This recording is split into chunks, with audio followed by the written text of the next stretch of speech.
Ciao a tutti. Il sadismo è una variazione della tortura.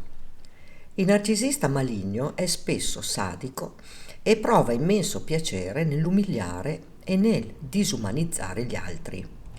Tale condizione psicologica avviene quando il disturbo narcisistico si associa al disturbo paranoide, sadico e ha elevati stadi di aggressività.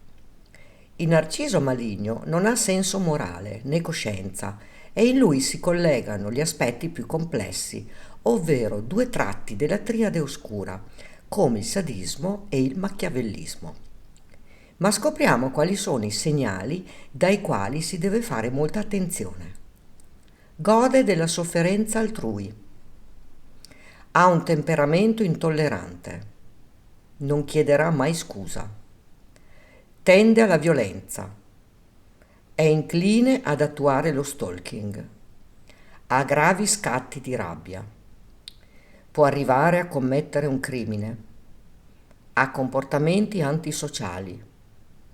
È ipersensibile alle critiche. Tende alla paranoia. Totale assenza di empatia.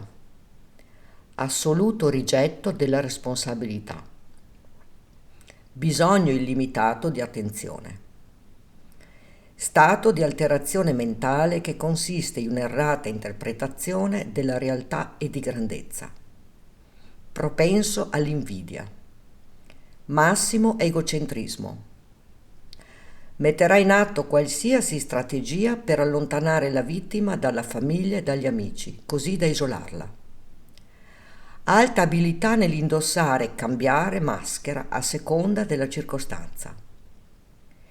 Il narcisista sadico, per costringerti a fare ciò che lui desidera, ti dirà frasi di questo tipo.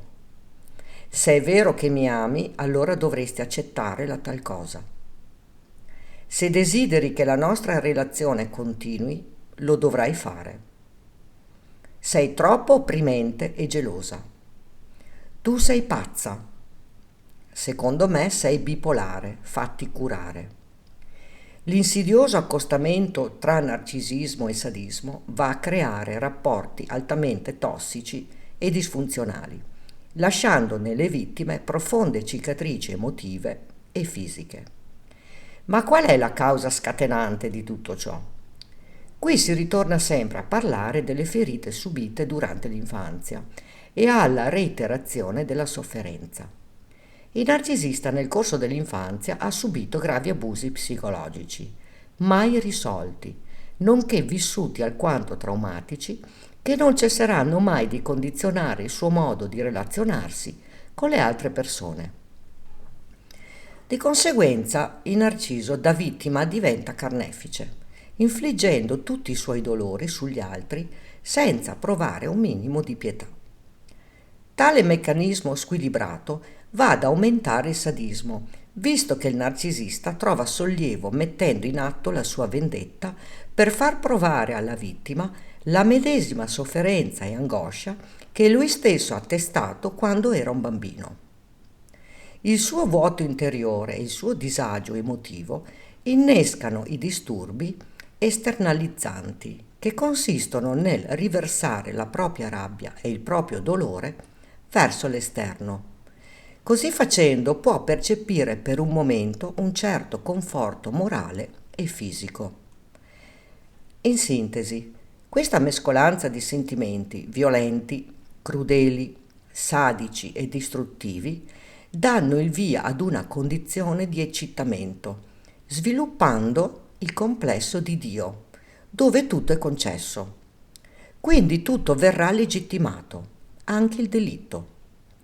Per allontanare questo tipo di soggetto è vitale mettere in atto il no contact, poiché è la sola strategia per tutelarsi e per avere il tempo necessario di guarire dagli abusi subiti durante la relazione. Ora non ti rimane altro da fare che uscire dalla modalità della sopravvivenza ed entrare verso quella della guarigione e finalmente dare scacco matto al narciso. E tu hai avuto a che fare con un narcisista sadico? Racconta qui sotto nei commenti. Ricordati di iscriverti al canale e di attivare la campanella, così potrai ricevere le notifiche dei nuovi video. Grazie per avermi seguita.